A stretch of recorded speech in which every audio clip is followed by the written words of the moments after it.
it about the fish room that's so bad? Oh my God, it's the teeth and the jaws of these gigantic fish. It's scary. I mean, I think the athleisure thing is like a little over. Like, you know, we don't need to wear workout clothes everywhere. I know you guys are sleeping together. Yes, that's still happening. Right? Okay, it's still happening, it's still occurring. Like yesterday. But you guys are also friends. We're best friends. No drama. No, there's lots of drama.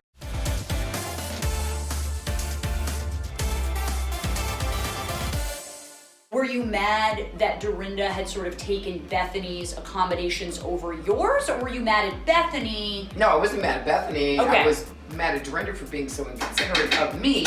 Right. She's trying to make up with me. Right. So last night, Luann gets here. She put me in that room. I want to stay in Bethany's room. That shit. Why is Luann talking about my back at all, saying any negative thing about me whatsoever? She should be saying, you're the Lord Jesus Christ. The tour of the historic Morgan estate. Oh, yes. Why did Sonia have a meltdown about the letters? Welcome to Bedford Hall, ladies. It's an old Morgan estate. I thought Sonia would find that interesting. But you see these claw feet? That's the same you see in my house. And I have these expensive family pieces. She's losing it again. We gotta get her out of here. You don't touch the f***ing Morgan letters!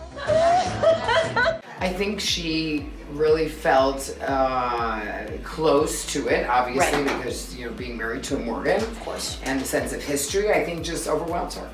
And so she just felt like Dorinda was like smudging them, or do you think it was a little bit of the alcohol that was playing into it? Probably that Dorinda was touching something she felt was personally hers. Yeah, fair. She took ownership over those letters.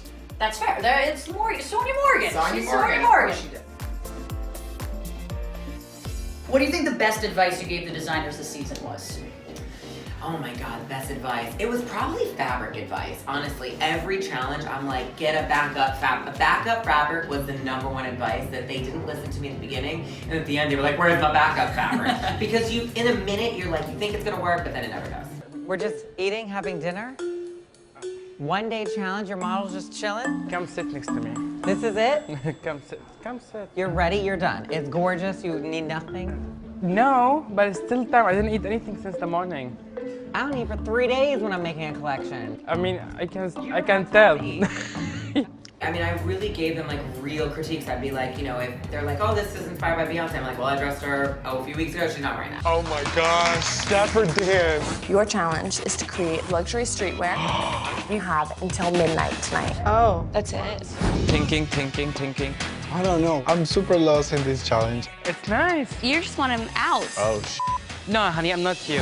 One of your best looks I have seen yet. It looks very suburban. We see an episode which is the luxury streetwear challenge. Oh, yeah. What excited you the most about this challenge? You know, it's kind of nice because streetwear is such a big thing happening right now in fashion, so I think it's very important to have this challenge. Did any of the designers not understand the concept of luxury streetwear? Of course. But I will say, luxury streetwear is hard because they're the total opposites of each other in a way, like luxury, luxurious clothing, and then street style, because that's not normally street style. And people that have great street style is people from the streets that are putting their look together. Right. They're not shopping for gorgeous fabric. So it is a hard challenge, I will say. How was it working with Dapper Dan? I mean, divine. He was so amazing in the workroom because he'd be like, I like it. And then he'd be like, I don't like it. Like he was so Very judicious. That was it. I was like, oh well, all right. I'm like, that's it. Well, we see Schwartz attempt is the major word here, to be romantic by throwing junk food on the bed with Katie. And like a trail of Doritos and Skittles were leading to the bed. What the hell is this? it's romance. Would that get you in a mood if a guy did that for you? Here's the thing. I have said to any guy I've gone on a date with, Yeah. or like I've said it on my podcast, if you want to like win me over, do not send flowers to my house, send Taco Bell. Amen, Santa. I would much rather have tacos than flowers or chocolates any day. Squeeze the out of my hand. Are you okay? Grab it in my hand, hold my hand, put it on my face. It's torture. While in Mexico, Lala has a few panic attacks. Yeah. Why do you think this happened?